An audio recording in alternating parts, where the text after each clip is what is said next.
Hi, I'm Elia Einhorn. Welcome to the Talkhouse podcast. Today I'm joined by Nick Dawson, editor-in-chief of Talkhouse Film. This is the best of spring edition. Yeah, I'm excited to show off our spring range. There's some really lovely little numbers and... The podcasts are in bloom. Yeah, we're showcasing the best podcast moments from the past couple of months, which feature luminaries from the worlds of film, TV, and music. I'll be your co-host for the first half, the film and TV side of things. For this one, we're going to feature clips from... Chris Gethard with Todd Barry. Azazel Jacobs and Shannon Plum. Jim Hemphill with Leah Thompson. And Paul Scheer and Ken Marino. Nick, to start us off today, a conversation that we recorded as part of our series of live podcasts at the flagship Sonos store in Soho.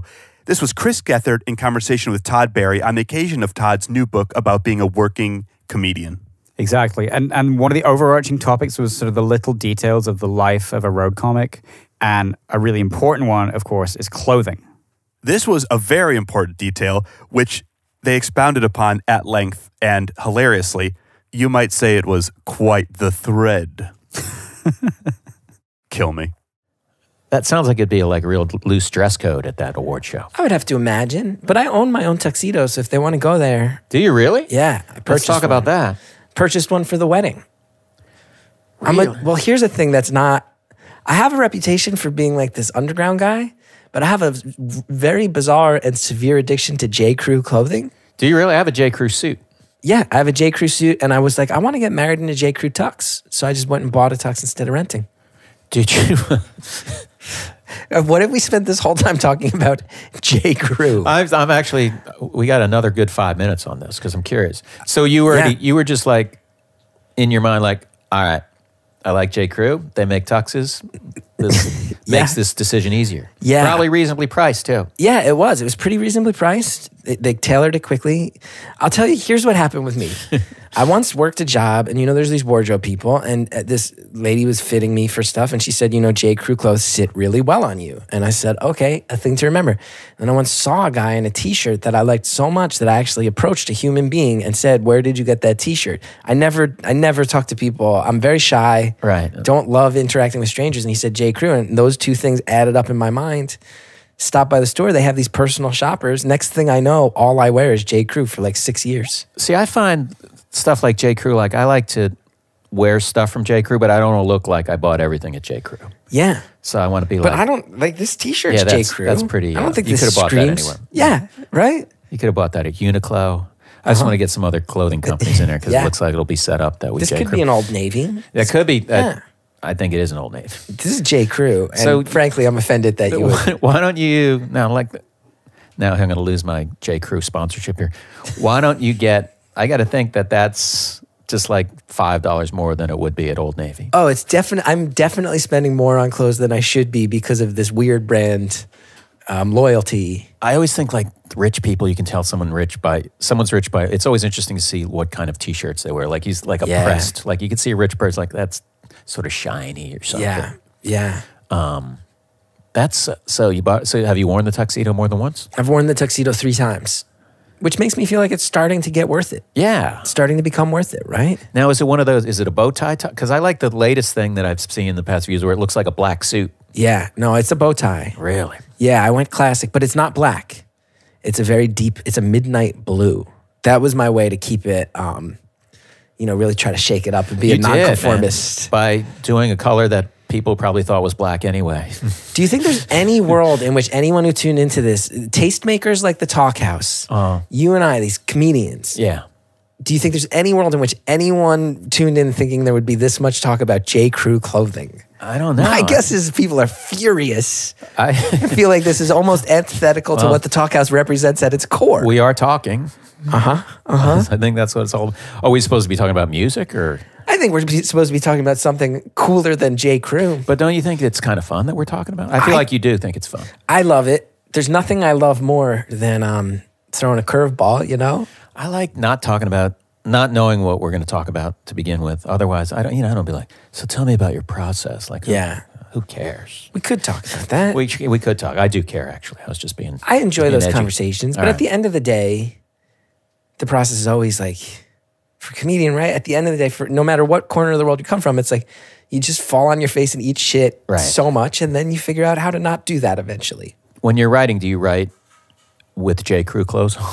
Oh, I mean, if I'm wearing clothes, they are J. Crew. What, It's a fact of my life at this point. I only own, like, if there ever was a scandal where it came out that, like, J. Crew was super racist or, like, exploiting people, I'd have to throw out literally every piece of clothing I own. That's a good question, because would you throw them out, or would it be like, I can't donate these because I'm donating racist clothes? Am I now donating, like, blood diamond clothes? Right. Great question. I would probably donate them. I hope this is something you'll think about when you're trying to sleep tonight. Yeah. Lord knows I've become anxious over less. So let's go from one big question to another. Totally, Nick. Here we're going from the moralistic question to the astronomical. Indeed, this is an astronomical conversation between Azazel Jacobs and Shannon Plum, which we recorded as they kind of huddled up on a hotel bed in the Lower East Side. Mark and I were there. That's our lead engineer and co-producer, Mark Yoshizumi. Indeed. And again, it's one of those moments where we kind of looked at each other and we're like, this is definitely staying in. And it not only did it stay in, of course, but it's one of my favorite moments. And so it's in this one. Should we roll it? Let's roll it. Can I, I'm going to ask you something. Yeah, please. So today I saw on Instagram, I'm connected to the IS or whatever it is, the International Space Station. And this guy, the guy who's been out there a year in space, just came back to Earth. And they had to show him how to walk again because his body isn't used to gravity. So he was walking like a 1-year-old. And I was thinking, maybe that's why babies can't walk yet, is because they really come from outer space. Wow. I was thinking that the opposite, that maybe they told him who our president was and he lost the ability. No, but isn't it? Yeah. Don't you think that's a possibility? That babies came from outer space, or all of us? Like we all, yes. Somewhere. I think that's proven. We don't have there's no gravity for a baby, right? Well, that's true. I mean, that's the... Or that's because he's in the womb. Well... Is there gravity inside the belly? You would know this better than I. I guess I wouldn't, though. Yeah. I don't know, but I like this idea because I know that one of the things that... I got to study with Stan Brakhage, and his main goal, at least according to how I felt, one of his main goals was to see again the way that he was as a baby before, or as a kid before he knew. We were told, "Oh, the sky is blue and the grass is green." What was that like before we had this? And we can just kind of look up and go, "Oh yeah, the sky is blue today. The sky is gray." If you take that away, what do we see? Who are we? And what is this world? And that's what I think of when you say that, that feeling of just like getting back to that place of, of otherworldly. Yeah. Just discarding all that you've learned about the world, yeah? You kind of skipped out on the gravity baby thing. All right, let's go back to that. Well, I just don't know. Does that wind up on Rotten Tomatoes? Did the astronaut say anything about the love? I mean, that's what's most important. I wanted to wind up on tomatoes. Yeah, the tomatoes. What did he say about the tomatoes? No, he didn't say nothing. I don't know if he knew how to talk yet. He has to relearn how to talk too. Did you know that? No. I'm gonna take a look. But there sounds like a story here. Yeah, I think there is. That's a good story. Yeah. A full grown person that has to start over again. Yeah, I think they do. And now from one good story to another. This is, of course, Leah Thompson in conversation with Jim Hemphill.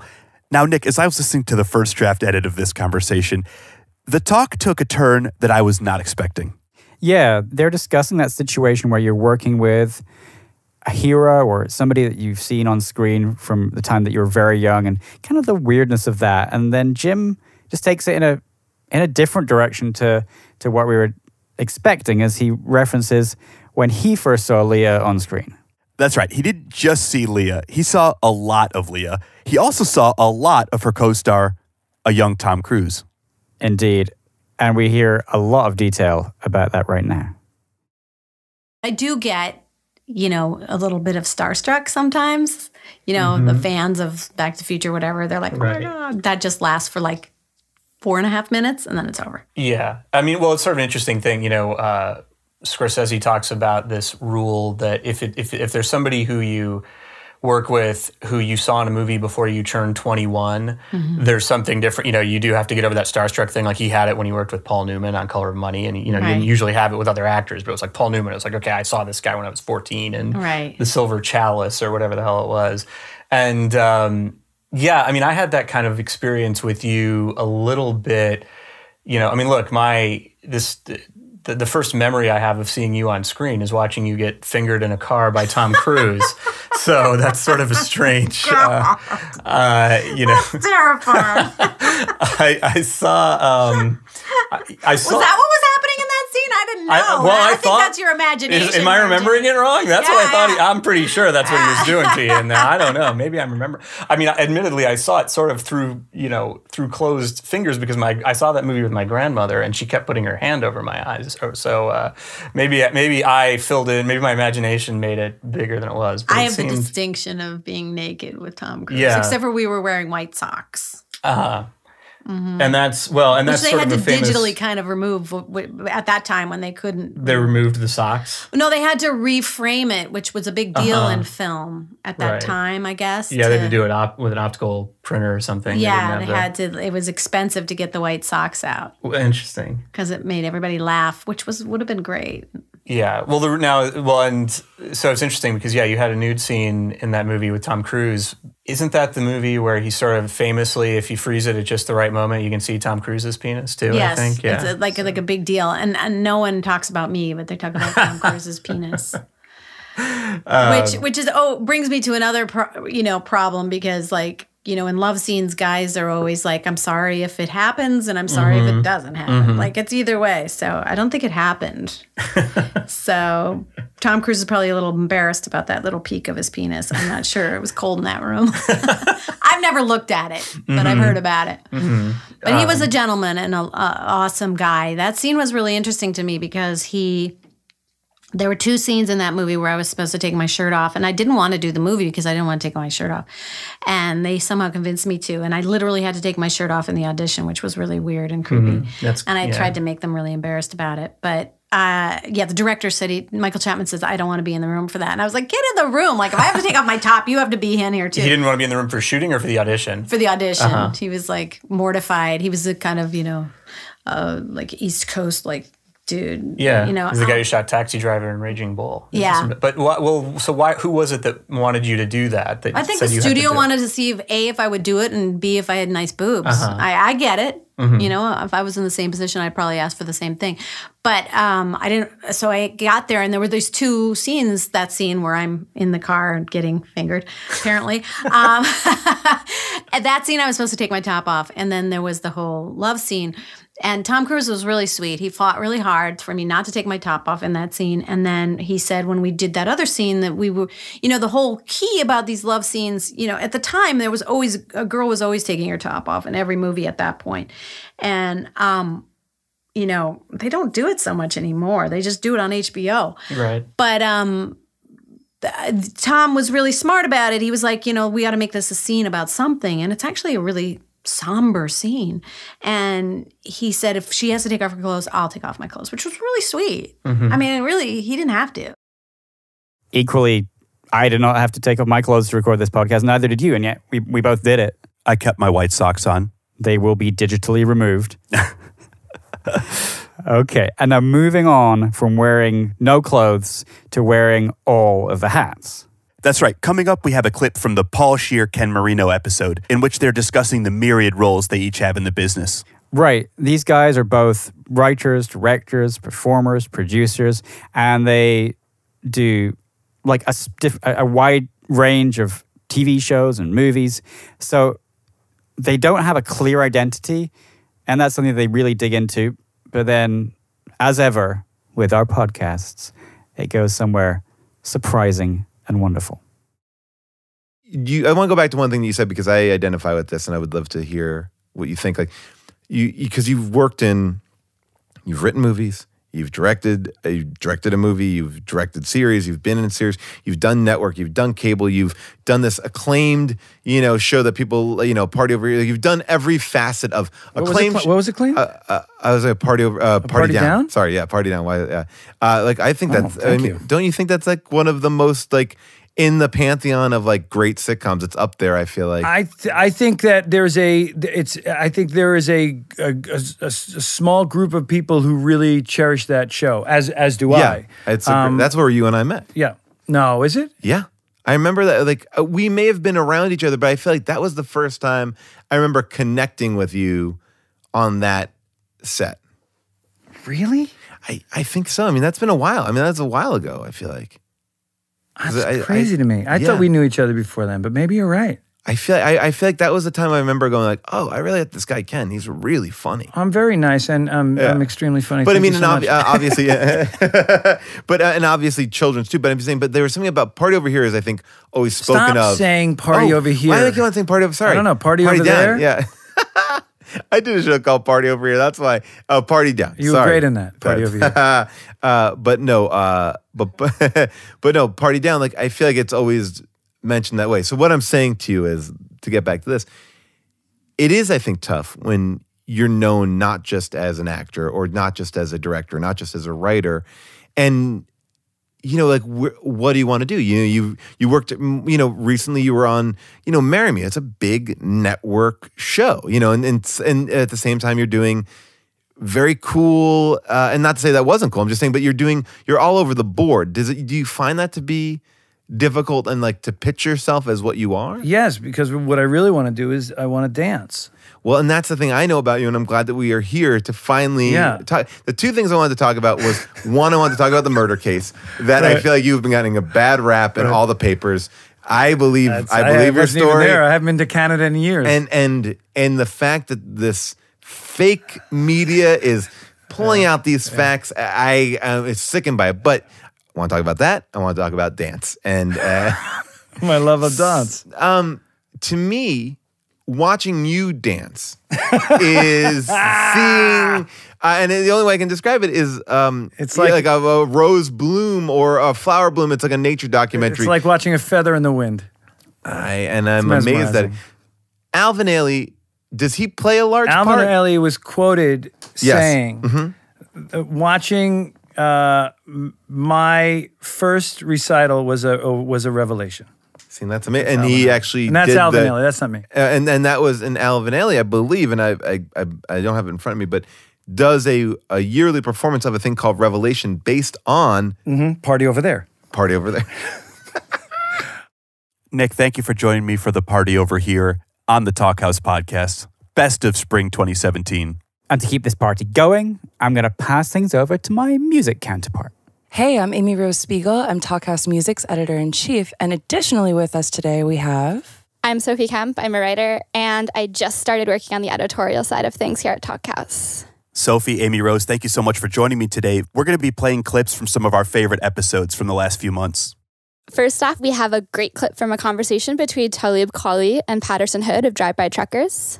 Then we have a clip of the conversation between Tarika Larson of Prince Rama and Mike I Took a Pill in Ibiza Posner. From there, we're going to head to McNally Jackson, where we had a great live talk between Cozy Fanny Tootie of Throbbing Gristle and Lenny Kay of Patti Smith Group.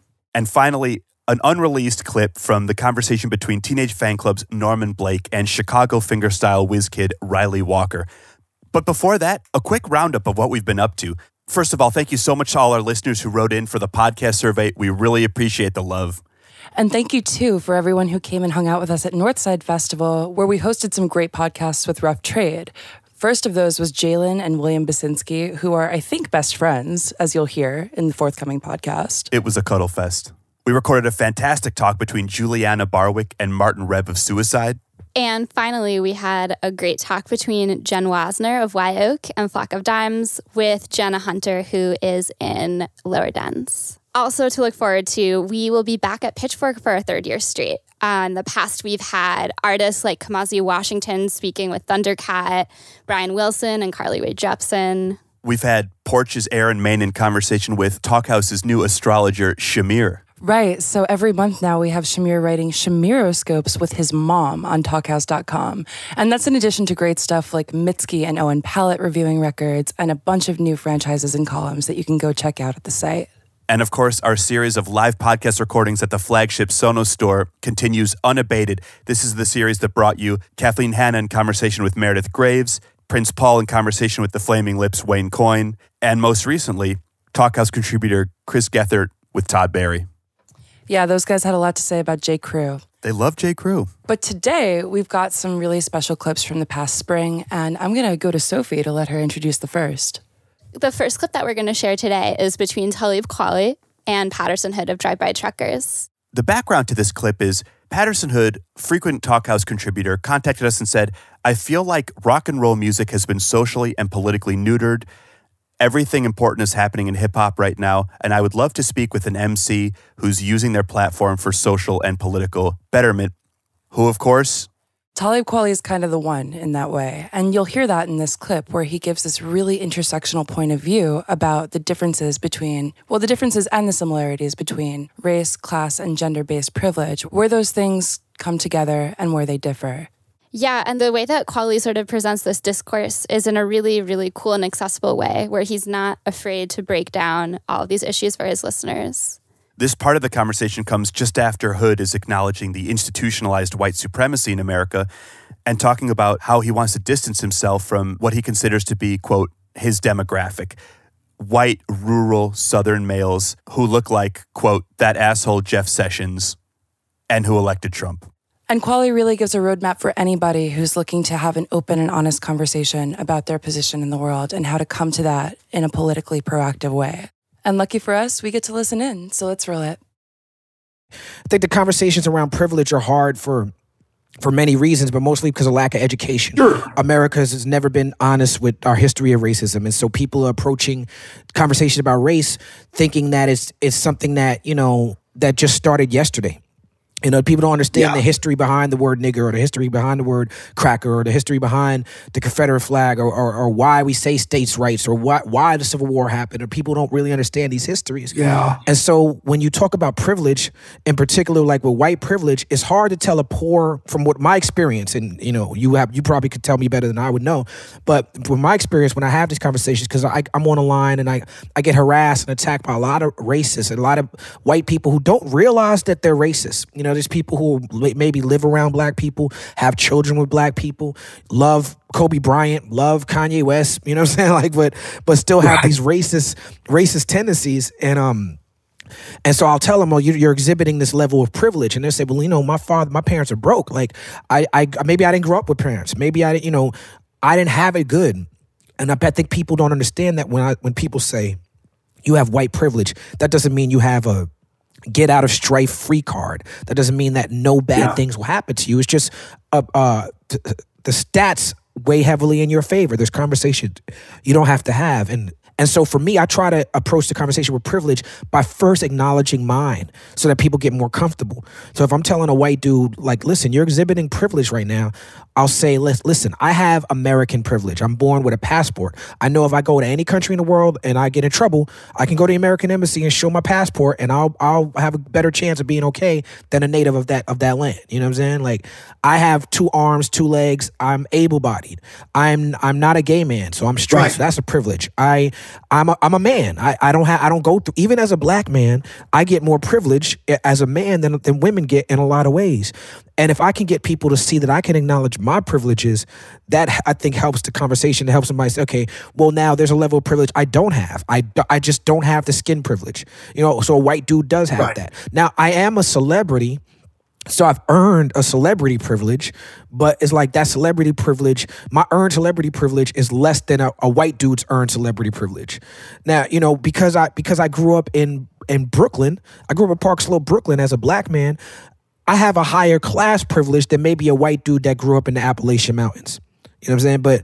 But if you get people, I think, opening up to figuring out where their privilege lies, I think that can help. A very powerful conversation, a very powerful clip. And for anyone who's interested, we have a list of organizations that Talib Kweli supports and recommends over at the website. Next up, we have Tarek Larson of Prince Rama and Mike Posner talking about truth and art theory, and things get a little bit postmodern.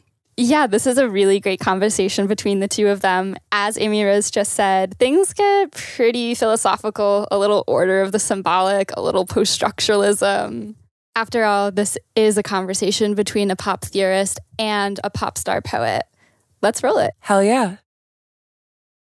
Well, you use this word truth a lot, this capital T truth word. But in your book of poetry, you have a line. The words have never been friends with the truth.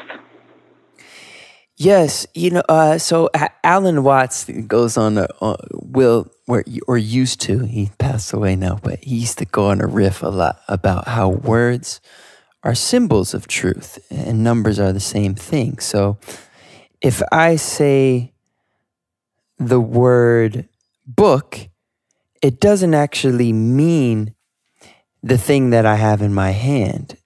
It's a symbol for that thing. And the same is true of money, right? Money is not wealth. Money is a symbol of wealth. Or Ram Dass has a nice quote that I like. He says, all your words are just fingers pointing at the moon. They are not the moon. Right? So we're using the poetry, we're using the art, we're using the song as a means to describe something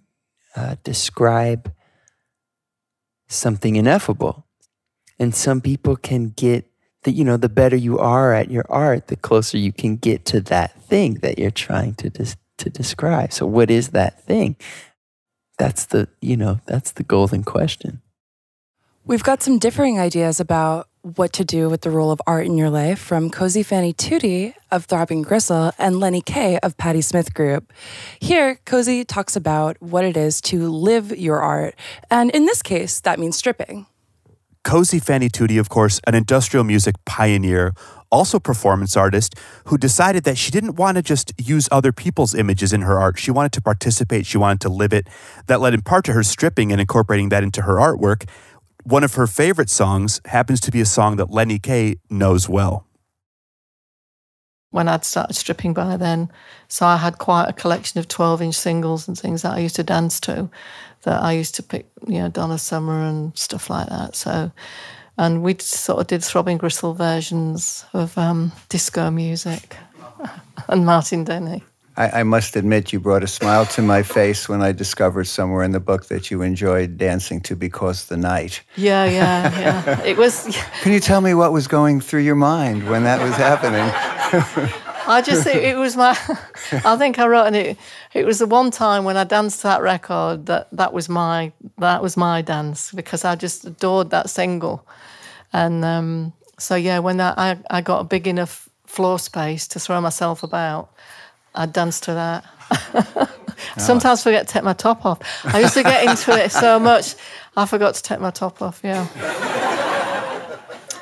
Then it didn't work as we intended. Oh, well, they wanted more. The crowd wanted more of that conversation. And if you want more great stories from Cozy Fanny Tootie, definitely pick up her book, Art, Sex, Music, out now. Thanks again to McNally Jackson for hosting that event. Now, we may not have given quite enough floor space to Norman Blake and Riley Walker. There were a few pieces of tape that got cut that were very funny, but we just didn't have room for. Elia, here we're hearing them talk about recovering from tour and how shell-shocking that can be. This is actually an unreleased moment from that talk, and we'll have more of those little sound bites updated to our YouTube channel, so make sure to check that out. Should we do it? Yeah, let's hear it.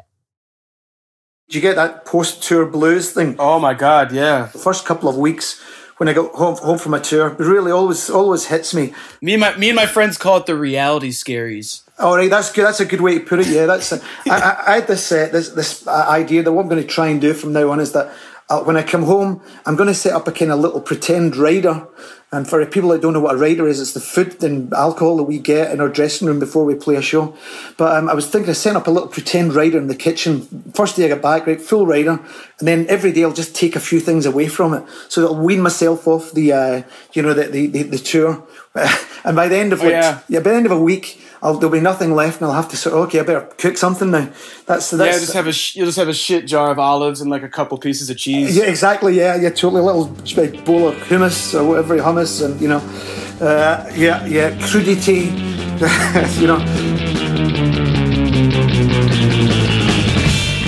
That's all for this season's best of episode of the Talkhouse podcast. Our lead engineer and co-producer is Mark Yoshizumi. Theme music by the band Iced Inc. Thank you to everyone who rates and reviews us on iTunes and Stitcher. Every time you do, it helps someone else find the podcast. And an angel gets their wings. Hit us up on Twitter at Talkhouse. We're also on Facebook. On Instagram. And just to play us out, we have an extra special treat from Ken and Paul. Thanks for listening. It was wonderful. Can we put our clothes back on? Yeah, I think so. And we'll just go out with you dancing. So take it away, Ken. If you could only see what I'm watching here, it is unbelievable. Wow. God damn. Even if you don't like dancing, you're going to love this. Wow. Wow. Plie. Releve. Shit. Oh, and I stuck the ending there.